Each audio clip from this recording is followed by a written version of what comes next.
ஆன்மீக நண்பர்களுக்கு வணக்கம். இன்று நாம் காணவிருக்கும் திருக்கோவில் ராமநாதபுரம் மாவட்டம் ராமேஸ்வரம் எனும் ஊரில் அமைந்துள்ள அருள்மிகு ஸ்ரீ ராமநாதர் திருக்கோவில். கோவிலின் மூலவர் ராமநாத சுவாமி ராமலிங்கேஸ்வரர் என்றும் தாயார் பர்வதவர்த்தினி மலைவளர் காதலி என்று அழைக்கப்படுகிறார். தீர்த்தம்: கோவிலுக்கு உள்ளே 22 தீர்த்தங்களும் கோவிலுக்கு வெளியே 22 தீர்த்தங்களும். வெளியே உள்ள 22 தீர்த்தங்கள் தேவிப்பட்டினம், திருப்புல்லானி, பாம்பன், தங்கச்சி மடம், மண்டபம் முதலான இடங்களில் உள்ளன. கோவிலின் புராண பெயர் கந்தமாதன பர்வதம், திருவிராமேச்சரம், ஊர் ராமேஸ்வரம்.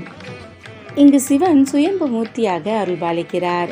இந்தியாவில் உள்ள 12 ஜோதிர்லிங்கங்கள் தலங்களில் தமிழகத்தில் உள்ள ஒரே ஜோதிர்லிங்க தலம் இதுதான். ராமர் வழிபட்ட தலம் என்பதால் சிவன் சந்நிதியில் பெருமாளுக்குரிய தீர்த்தம் பிரசாதமாக தரப்படுகிறது. பதஞ்சலி முனிவர் முக்தியடைந்த தலம். அம்பாள் பக்தரான ராயர் செய்த உப்புலிங்கத்தை இப்பொழுதும் பிரகாரத்தில் ராமநாத சந்நிதிக்கு பின்புறம் காணலாம். உப்பின் சொரசொரப்பை அந்த லிங்கத்தை பார்த்தாலே உணர முடியும். 1212 தூண்கள், 690 அடி நீளம், 435 அடி அகலம் கொண்ட இக்கோவிலின் 3ஆம் பிரகாரம் உலக புகழ்பெற்றது. மூலஸ்தானத்தில் ஆதிசங்கரர் பிரதிஷ்டை செய்த ஸ்படிகலிங்கத்திற்கு முதலில் பூஜை செய்துவிட்டு ராமநாதருக்கு பூஜை செய்கின்றனர்.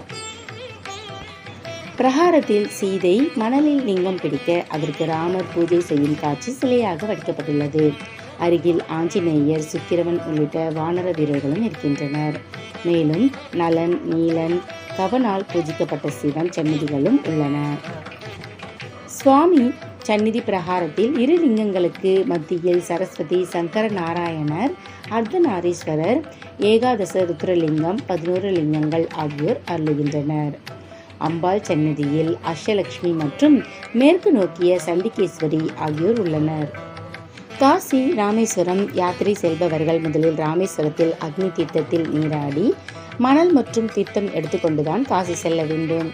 கங்கை தீர்த்தத்தில் மணலை போட்டுவிட்டு விஸ்வநாதருக்கு அக்னி தீர்த்த அபிஷேகம் செய்ய வேண்டும்.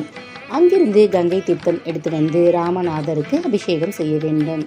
இவ்வாறு ராமேஸ்வரத்தில் துவங்கி ராமேஸ்வரத்தில் தான் தீர்த்த யாத்திரையை முடிக்க வேண்டும்.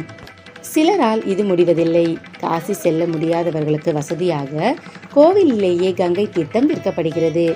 மானசீகமாக காசி விஸ்வநாதரை வணங்கி இந்த தீர்த்தத்தை ராமநாதருக்கு அபிஷேகம் செய்ய கொடுக்கலாம். புரட்டாதியில் வரும் மகாலய பட்சத்தில் பித்ருக்கள் பூமிக்கு வருகின்றனர். யமதர்மராஜா அவர்களை விடுவித்து அவரவர் குடும்பத்தினரை பார்த்து வர அனுமதி அளிப்பார். மகாலயம் என்றால் கூட்டமாக பூமிக்கு வருதல் என பொருள். இந்த சமயத்தில் அவர்களை வரவேற்று தர்ப்பணம், திராத்தம், பிண்டம் முதலான காரியங்களை செய்ய வேண்டியது அந்தந்த குடும்பத்தினரின் கடமை.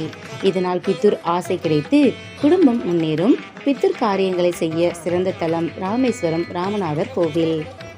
சிவபெருமான் ஜோதி சுரூபமாக காட்சியளிக்கும் 12 தலங்கள் இந்தியாவில் உள்ளன. அதில் ஒன்று ராமேஸ்வரம். மற்ற 11 தலங்களும் பிற மாநிலங்களில் உள்ளன.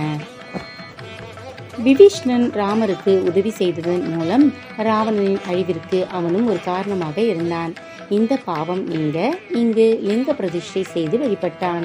அவனுக்கு காட்சி தந்த சிவன் அவனது பாவத்தை போக்கியதோடு ஜோதி ரூபமாக மாறி இந்த லிங்கத்தில் ஐக்கியமானார். இதுவே ஜோதிர்லிங்கம் ஆயிற்று. இந்த லிங்கம் சுவாமி சந்நிதி பிரகாரத்தில் மேற்கு நோக்கி இருக்கிறது. ஆஞ்சநேயர் தாமதமாக காசியிலிருந்து கொண்டு வந்த லிங்கத்திற்கு விஸ்வநாதர் என்ற திருநாமம் சூட்டப்பட்டுள்ளது. ராமநாதர் சந்நிதிக்கு இடப்புறம் உள்ள சந்நிதியில் இவர் இருக்கிறார். விசாலாட்சிக்கும் தனிச்சந்நிதி இருக்கிறது. ஆஞ்சநேயர் சிரமப்பட்டு கொண்டு வந்த லிங்கம் என்பதால் தன் பக்தனுக்கு மதிப்பளிக்கும் வகையில் முதலில் விஸ்வநாதருக்கு பூஜை செய்ய ராமர் ஏற்பாடு செய்தார். அதன்படி இப்பொழுதும் விஸ்வநாதருக்கு பூஜை செய்யப்பட்ட பின்பே சீதாவால் உருவாக்கப்பட்ட ராமநாதருக்கு பூஜை நடக்கிறது.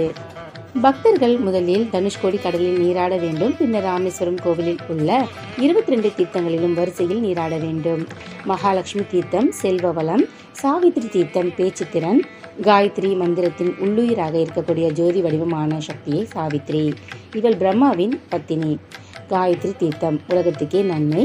இவளும் பிரம்மாவின் பத்தினி. சரஸ்வதி தீர்த்தம் கல்வி அபிவிருத்தி. சங்கு தீர்த்தம் வாழ்க்கை வசதி அதிகரிப்பு. சக்கர தீர்த்தம் மன உறுதி பெறுதல். சேது மாதவ தீர்த்தம் தடைப்பட்ட பணிகள் சுலபமாக முடித்தல். நல தீர்த்தம் நீல தீர்த்தம் கவய தீர்த்தம் கவாட்சி தீர்த்தம் கந்தமாதன தீர்த்தம் எத்துறையிலும் வல்லுனர் ஆகுதல்.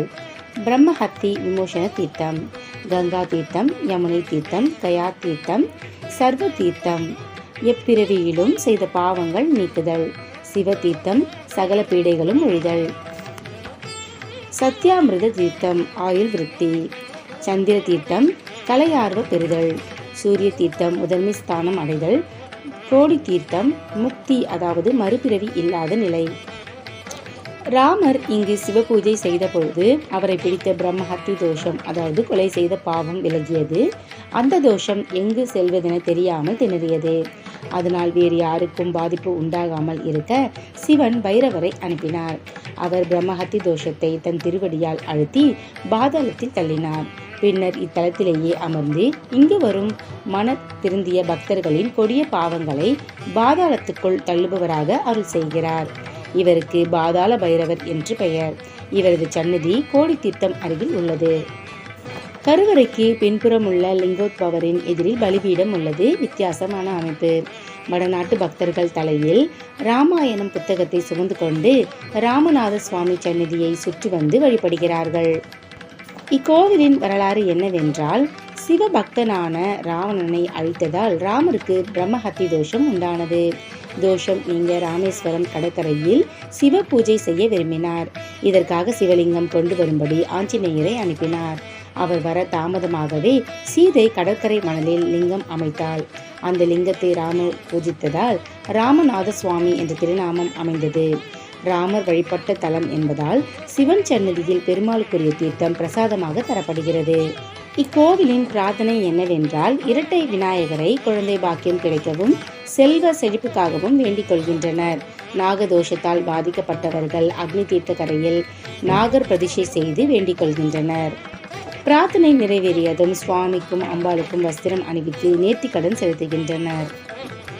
கோவிலின் திருவிழாக்கள்: மகா சிவராத்திரி, மார்கழி திருவாதிரை, பங்குனி உத்திரம், திருக்கார்த்திகை இங்கு வெகு விமர்சையாக கொண்டாடப்படுகிறது. சிவனின் தேவார பாடல் பெற்ற 274 சிவாலயங்களில் இது 198வது தேவார தலமாகும். அம்மனின் 51 சக்தி பீடங்களில் இது சேது சக்தி பீடம் ஆகும். பக்தர்கள் அனைவரும் இத்திருத்தலத்திற்கு சென்று ராமநாதரை வழிபட்டு வாழ்வில் எல்லா வளமும் பெற அன்புடன் வேண்டுகிறோம்.